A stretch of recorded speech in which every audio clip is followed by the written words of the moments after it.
আসসালামু আলাইকুম বন্ধুরা, আমি আবারও চলে আসলাম নতুন আরেকটা রেসিপি নিয়ে। কি বলবো, খুব সুন্দর, খুব সহজেই তৈরি করা যায় কাঁচা আলু আর আটা দিয়ে তৈরি এই নাস্তাটা। চাইলে তোমরা বিকেলের বাচ্চাদের টিফিনে বা যে কোনো মেহমান আসলে একবার তৈরি করে বিকেলের চায় দিতে খুব সুন্দর লাগবে। মেহমান বলবে যে ঘরে তৈরি এইভাবে নাস্তা যে কোনো মেহমানে খাইতে চাইবে। এই যে কত সুন্দর করে কাঁচা আলু আর আটার তৈরি নাস্তা। তোমরা সবাই ফুল ভিডিও দেখবে, কেউ স্কিপ করো না বন্ধুরা। তাহলে কিভাবে জানবে যে কাঁচা আলু আর আটার কিভাবে নাস্তাটা তৈরি হয়। আর সবার কাছে অনুরোধ করলাম, কেউ ভিডিওটা স্কিপ করো না, সবাই ফুল ভিডিও দেখো। স্কিপ করে দেখলে তাহলে কিভাবে জানবে যে ভিডিওটা কীরকম হলো, কিভাবে তৈরি হয়।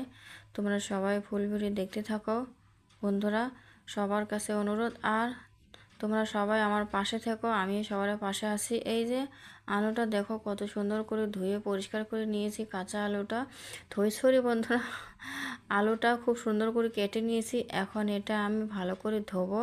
খুব সুন্দর করে কেটে নিয়েছি রাসাদানের মধ্যে, একদম সহজেই।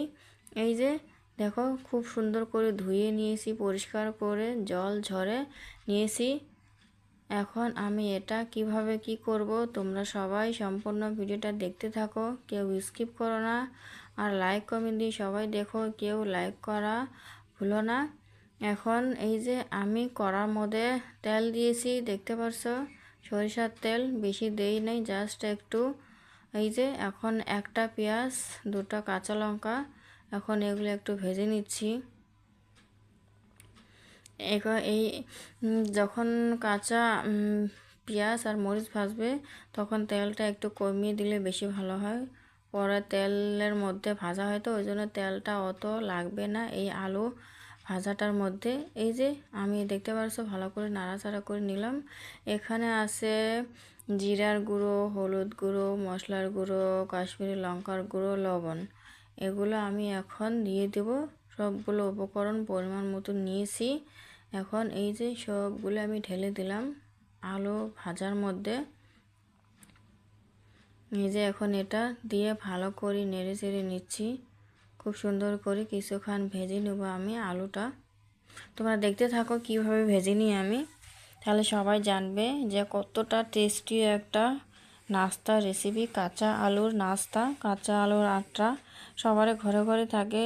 সবাই একদম ইজি কিন্তু একদম সহজ, সবাই তৈরি করে খেতে পারবা, একদম সহজ বন্ধুরা। এখানে আমি দিয়ে দিলাম ম্যাগির মশলা। তোমরা চাইলে এটা মশলাটা দিলে ভালো হয়, খুব সুন্দর একটা সেন্ট বাড়ায়, খাইতেও ভালো লাগে। এখানে দিয়ে দিলাম ম্যাগির মশলা, বেশি দিইনি, জাস্ট একটু পরিমাণ, তোমরা দেখতে পারলে অত লাগবে না, একটু দিলে ভালো হয়, খুব সুন্দর ঘ্রাণ বাড়ায়। এই যে ভালো করে দিয়ে নেড়ে চেড়ে নিচ্ছি, তোমরা দেখতে পারছো ভালো করে নেড়ে চেড়ে নিচ্ছি। এখন এখানে একটু জল দিয়ে দিলাম আমি আলুর মধ্যে। আলুটাও একটু কিছু পরিমাণ ভেজে নিয়েছি, নিয়ে একটু জল দিয়ে দিয়েছি। এখন আটা ঢেলে দিব আমি, আটাটা ঢেলে দিচ্ছি। এই যে ভালো করে এইভাবে নেড়ে চেড়ে নিবা। আটাটা পরিমাণ মতো নিতে হবে, আমি নিয়েছি এক বাটি, তোমরাও পরিমাণ মতো নিয়ে ভালো করে এইভাবে আটাটার মধ্যে ভালো করে নেড়ে চেড়ে নিবে। নেড়ে চেড়ে নিয়ে ভালো করে নেড়ে চেড়ে নিতে হবে, যেন আটা আর আলুটা ভালো করে মিক্স খায়। এই যে নামিয়ে নিয়েছি, তোমরা দেখতে পারছো আমি এটা নামিয়ে নিয়েছি। এখন এটা ঠান্ডা ঠান্ডা হওয়ার পরে আমি এটা খুব সুন্দর করে কিভাবে তৈরি করব তোমরা ওটাও দেখতে পারবে। এখন এটা আমি ঠান্ডা হতে ধুয়ে দিব কিছুক্ষণ, 5 মিনিটের মতন, বেশি না। কতটা সহজ এই নাস্তাটা তৈরি। এই যে এখন আমি এটা একটা রুটি করা পেরে নিয়েছি। এই যে একটু আটা ছিটিয়ে দিলাম। এখন এখানে নিয়ে নিব ভালো করে, যেমন করে আটা মাখি আমরা ওইভাবে মেখে নিব। এই যে ওইভাবে কিন্তু মেখে নিব আটাটা ভালো করে, উষ্ণ হাতে ভালো করে মেখে নিব। দেখো কতটা সহজ না, কতটা খুব সুন্দর করে তৈরি করা যায় এই আটা আর কাঁচা আলুর নাস্তাটা। খুব টেস্টি হয় বন্ধুরা, কি বলবো, খুব টেস্টিও। এই যে এইভাবে ভালো করে আমি রুটি করা পিঠের মধ্যে দেখতে পাচ্ছ রুটি করার মতন বেলে নিলাম।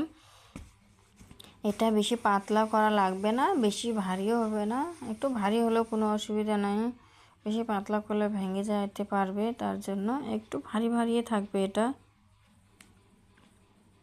খুব সহজে তৈরি করা যায়। এই যে রুটি করার পিঠাটার মধ্যে আমি রুটিটা তৈরি করে নিয়ে নিলাম। কেউ স্কিপ করো না, সবাই ফুল ভিডিও দেখো, কিন্তু কেউ স্কিপ করবে না বন্ধুরা। স্কিপ করলে কিভাবে জানবে যে কত সুন্দর একটা নাস্তা তৈরি, তাহলে কিভাবে নাস্তা তৈরি। এই যে এখন আমি ভালো করে একটু ছুরি দিয়ে কেটে চারকানি করে একটু সাইজ করে নিচ্ছি। ছুরি দিয়ে একটু চারকোনা একটু ভালো করে, যেন যেখানে একটু তেরি টেরি আছে ওইভাবে কেটে বাদ দিয়ে এখন আমি এই যে এইভাবে কেটে নিচ্ছি। চাইলে তোমরা একটু ছোট ছোট সাইজও করতে পারো, বেশি ছোট সাইজ না করলেও একটু ছোট সাইজ করতে পারো। আমি 4টা করে নিয়ে এলাম, তোমরা দেখতে পাচ্ছো। তোমরা একটু 4টা 5টা 6টাও করতে পারো। এই যে এখানে আমি এই যে ফ্রাই প্যানে তেল দিয়ে দিয়েছি, এই তেলের মধ্যে দিয়ে দিচ্ছি, তোমরা দেখতে পারলে।